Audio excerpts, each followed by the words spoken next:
به چنل و کانال افقیار خوش آمدید. این کانال در زمینه مدیریت و هوش مالی و سرمایه‌گذاری موفق فعالیت می‌نماید. در این پست کتاب صوتی انسان در جستجوی معنی به نویسندگی ویکتور فرانکل در افقیار تهیه شده است و شما را به شنیدن این کتاب جذاب دعوت می‌نماییم. ابتدا در نظر داشتم که این کتاب را با نام مستعار منتشر کرده و تنها از شماره زندانی هم بهره جویم. اما زمانی که کار نگارش کتاب پایان یافت، پی بردم که انتشار چنین کتابی به نام یک نویسنده ناشناس ارزش چندانی نخواهد داشت و من باید شهامت لازم جهت بیان همه عقاید اساسی بیان شده در این کتاب را با نام حقیقی خود داشته باشم. از این روی هرچند که از خودنمایی بیزارم، ولی باز کوشیدم که هیچ کدام از مضامین اصلی کتاب را حذف نکنم.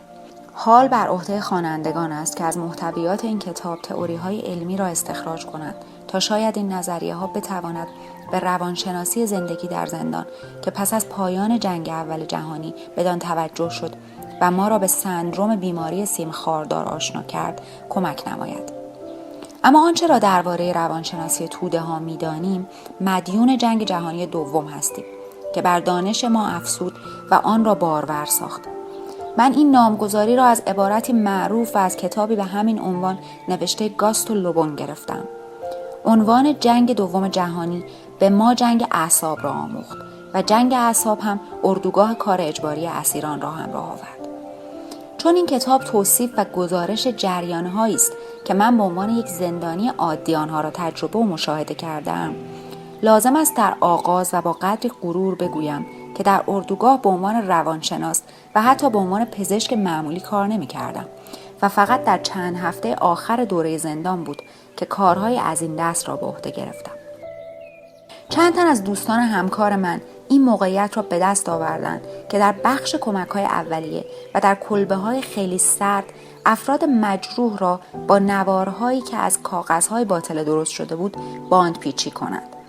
شماره من در زندان 1191-4 بود و در بیشتر دوران اسارت برای نصب ریل خط آهن زمین می‌کندم. بعضی وقتها نیز کارم کندن تونل راه آب بود، آن هم بدون اینکه به من ذره‌ای کمک شود. اما این کار بی‌پاداش نماند و پس از سال روز میلاد در سال 1944 یک حواله به من جایزه دادند. این حواله ها را یک شرکت ساختمانی صادر کرده بود که عملاً ما را به عنوان برده به کار می‌گرفت. این شرکت به هر زندانی به طور متوسط در روز تقریباً نیم مارک می‌پرداخت و ما هم می‌توانستیم با این مبلغ 6 نخ سیگار بخریم. البته گاهی هفته‌ها بعد این مبلغ را می‌پرداخت. گاهی نیز حواله‌ها کاملاً بی‌ارزش می‌شدند. یک روز شانس به من روی آورد و صاحب حواله به ارزش 12 نخ سیگار شدم. اما مهمتر این بود که من می‌توانستم سیگارها را با 12 کاسه سوپ عوض کنم و گاهی نیز همین 12 کاسه سوپ مرگ ناشی از گرسنگی را چندین روز به تأخیر می‌انداخت. لذت سیگارکشی واقعی از آن سردسته ها یا همان کاپوها بود که جیره هفتگی داشتند. البته گاهی هم چند نخ سیگار نصیب زندانیانی میشد که به عنوان سرکارگر در انبارها و کارگاه‌های بسیار خطرناک کار می‌کردند. تنها استثنایی که وجود داشت برای کسانی بود که امید به زندگی را از دست داده بودند و می‌خواستند همین چند روز باقی مانده را نیز خوش بگذرانند. ما وقتی می‌دیدیم که فردی سیگارهایش را پشت سر هم دود می‌کند، می‌فهمیدیم که وی امید به زندگی را از دست داده و وقتی این امید از دست می‌رفت، به ندرت باز می‌گشت و ما آن شخص را جز از دست رفتگان به شمار می‌آوردیم. بررسی و مطالعه منابع بیشمار موجود از مشاهدات و تجربه‌های زندانیان حاکی از آن است که برای واکنش‌های روانی زندانیان در برابر زندگی درون زندان و اردوگاه 3 مرحله قابل تصور است.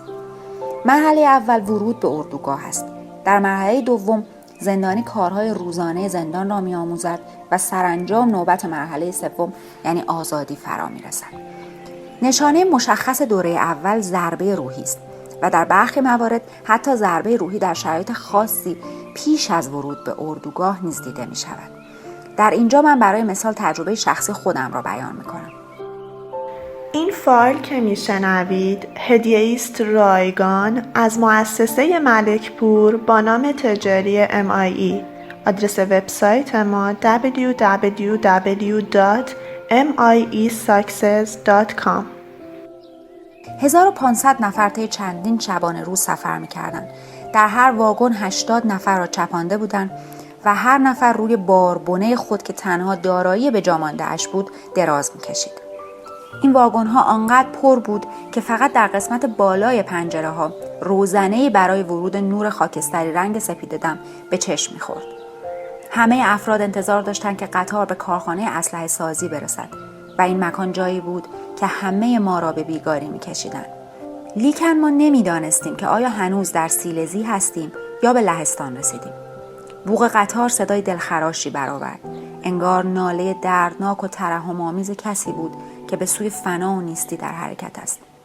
سپس قطار خط عوض کرد و معلوم بود که به ایستگاه بزرگی نزدیک می‌شود. ناگهان فریاد اضطراب مسافران به گوش رسید.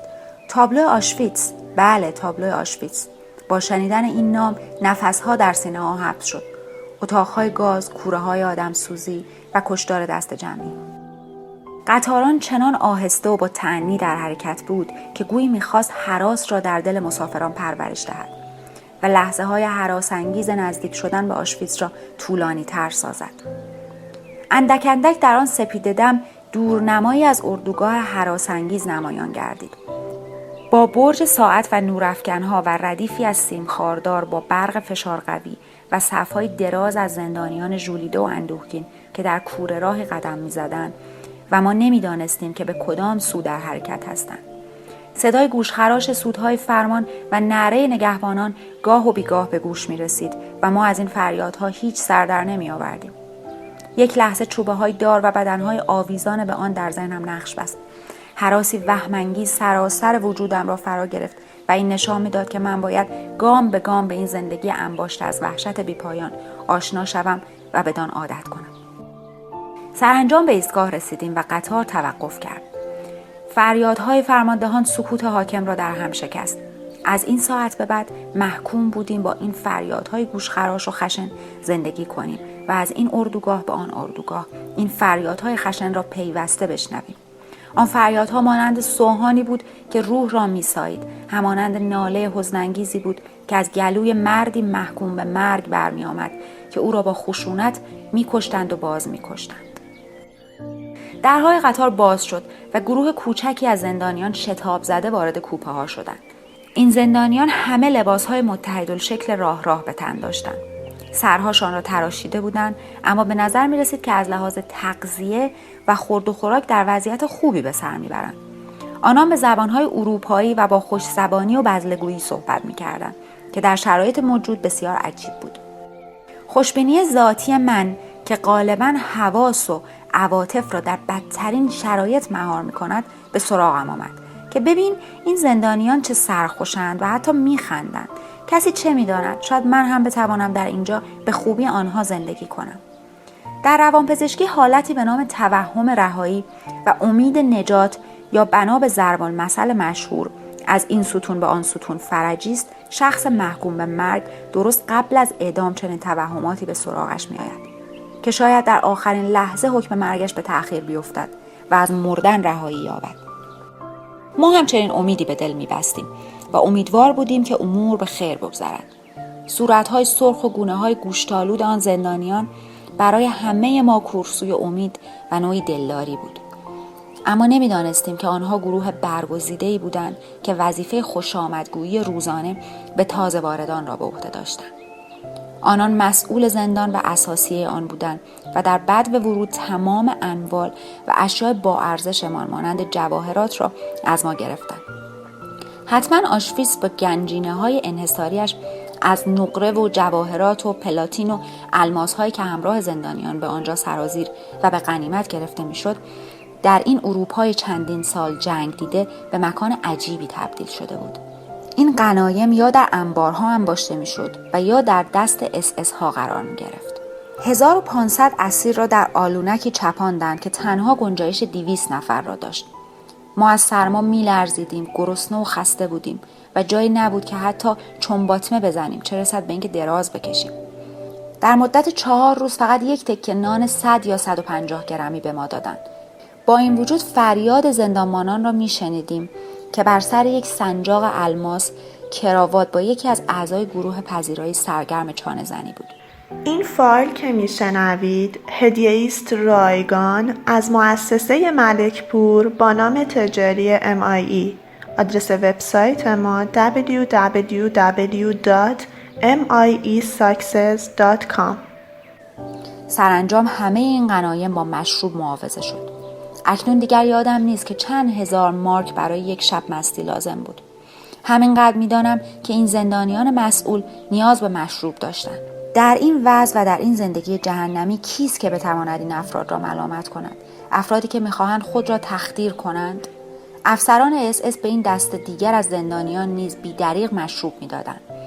این افراد کارگرانی بودند که در اتاق گاز و کوره‌های آدمسوزی کار میکردند و به خوبی میدانستند که روزی گروه دیگری جای آنان را خواهند گرفت و خود نیز به درون کوره خواهند رفت. تقریبا همه افرادی که در آن قطار همراه ما بودند این تصور واهی را داشتند که سرانجام روزی نجات خواهند یافت و زندگی دوباره به آنها لبخند خواهد زد. ولی ما نمیدانستیم که در پشت پرده چه در جریان است و ما چه سرنوشتی خواهیم داشت. به ما فرمان دادند که اساسیه خود را در قطار بگذاریم و در 2 خط بایستیم. زنان یک سو و مردان در سوی دیگر تا از مقابل افسران SS بگذریم. شگفتی اینجا بود که من جرأت کرده و کوله پشتی خود را در زیر پالتوام پنهان کردم. گروه ما یکی از جلوی افسران SS می‌گذشت. احساس کردم که اگر چشمان افسر SS بر کوله پشتیم بیفتد دمار از روزگارم در خواهد آورد. از تجربه تلخ گذشته می‌دانستم که حداقل مرا بر زمین خواهند افکند. به این جهت همانطور که به افسر نزدیک‌تر می‌شدم راست حرکت می‌کردم که کوله پشتیم معلوم نگردد. کمی بعد رو در روی افسر ایستاده بودم. افسر SS جوانی بود بلند قامت در یونیفرم افسری و بسیار تمیز و شیک.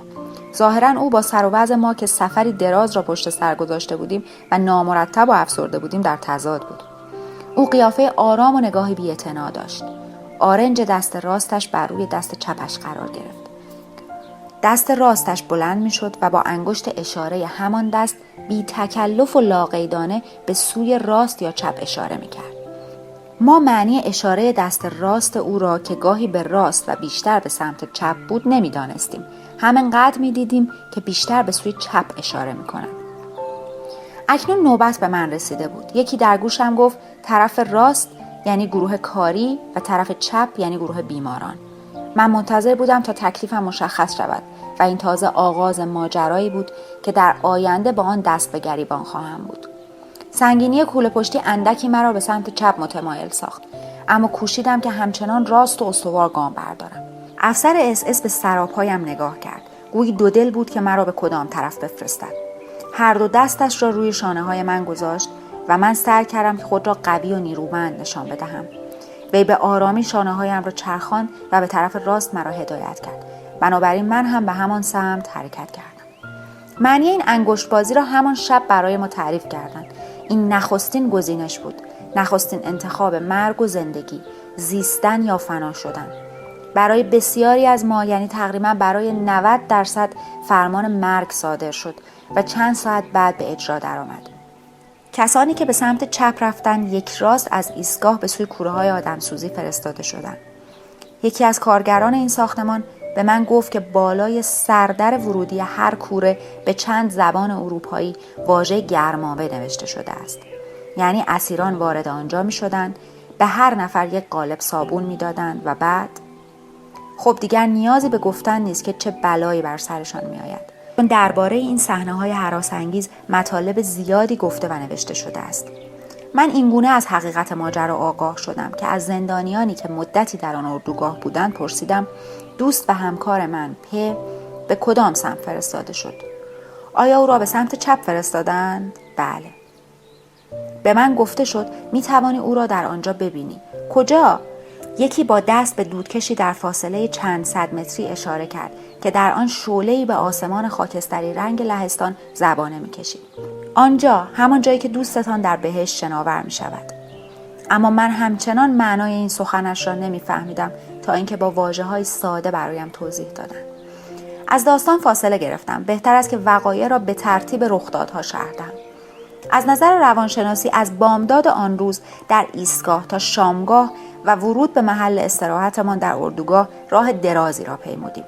این فایل که میشنوید هدیه است رایگان از مؤسسه ملکپور با نام تجاری MIE. آدرس وبسایت ما www.miesuccess.com. در حالی که افسران تفنگ به دست SS ما را همراهی می‌کردند، مجبور بودیم از ایستگاه بدویم. از سیم‌های خارداری که برق داشت عبور کرده و از اردوگاه هم بگذریم تا به گرمابه برسیم. برای ما که از انتخاب نخستین جان سالم به در برده بودیم، این یک حمام واقعی بود و باز این گمان که از این ستون به آن ستون فرجی است در اندیشه ما جان گرفت. با خود گفتیم این افسران SS چندان آدم‌های بدی هم نیستند و با ما خوب کنار می‌آیند. اما ما به زودی دلیل این امر را فهمیدیم. تا وقتی که ساعت مچی و دیگر چیزهای ارزشمند داشتیم، می‌خواستند با چرب زبانی ما را خر کرده و آنها را از ما بگیرند. حال آیا بهتر نبود که همه چیز خود را به آنها بدهیم؟ آخرش چه؟ مگر سرانجام نباید همه اینها را به آنها بدهیم؟ چرا نباید این افسران خوش ظاهر ساعت داشته باشند؟ شاید روزی روزگاری به همین مناسبت این اقدام ما را تلافی کنند. همه ما را به داخل آلونکی بردند که گویی اتاق انتظار بخش ضد عفونی بود. افسران SS آمدند و روی زمین پتویی پهن کردند. ما باید همه اساسمان، ساعت و هر چه جواهرات و زر و زیور داشتیم روی آن می‌ریختیم. در میان ما هنوز افسران ساده دلی بودند که از زندانیان مجرب و کارکشته‌ای که برای کمک آمده بودند می‌پرسیدند آیا ممکن است حلقه ازدواج یا یک نشان یا چیزی را که خوشبختی می‌آورد داشته باشند یا نه؟ هنوز هیچ کس این حقیقت را درک نکرده بود که سرانجام همه چیزمان را از ما خواهند گرفت. سعی کردم اطمینان یکی از زندانیان قدیمی را به خود جلب کنم. یواشکی به سویش رفتم. لوله کاغذی را که در جیب خود داشتم به اون نشان دادم و گفتم ببین این نوشته علمی حاصل یک عمر کار من است. البته من نمیدانم که تو چه خواهی گفت. باید همینقدر خوشحال باشم که از این جان سالم به در برم. و این باید تنها چیزی باشد که از سرنوشت خود انتظار داشته باشم. اما چه کنم؟ دست خودم نیست. باید به هر قیمتی شده این نوشته ها را حفظ کنم. اینها حاصل عمر من است. میفهمی؟ بله. کم کم داشت متوجه میشد که چه میگویم. به آرامی لبخندی زد. این لبخند ابتدا معنی ترحم داشت. سپس جنبه ریشخندی به خود گرفت و بعد توهین‌آمیز شد. و سرانجام واژه‌ای گفت که همه گفته‌های مرا پاسخ بود. واژه‌ای که همیشه بر سر زبان زندانبانان بود. ریدم. در این لحظه حقیقت آشکاری دیدم و این نخستین مرحله واکنش روانی من بود که برای همیشه در ذهنم باقی ماند و باعث شد که من با زندگی گذشته خود وداع گفتم. ناگهان جنب و جوشی در میان همسفرانم مشاهده گردید که پریشان حال و رنگ پریده با چهره‌های هراس‌انگیز ایستاده بودند. دوباره فریادهای خشن و گوشخراش فرماندهان بلند شد و ما را با فشار به درون اتاق انتظار گرمابه فرستادند. در آنجا به دور یک افسر SS جمع شدیم. وقتی همه آمدن فریاد کشید که من با ساعت درست 2 دقیقه به شما فرصت میدهم. در این 2 دقیقه باید کاملا لخت شوید و هر چه دارید همان جایی که ایستاده اید بگذارید. هیچ چیز با خود بر نمیدارید مگر کفش‌ها، کمربند یا بند شلوار و یک شکمبند. از همین لحظه شروع میکنم.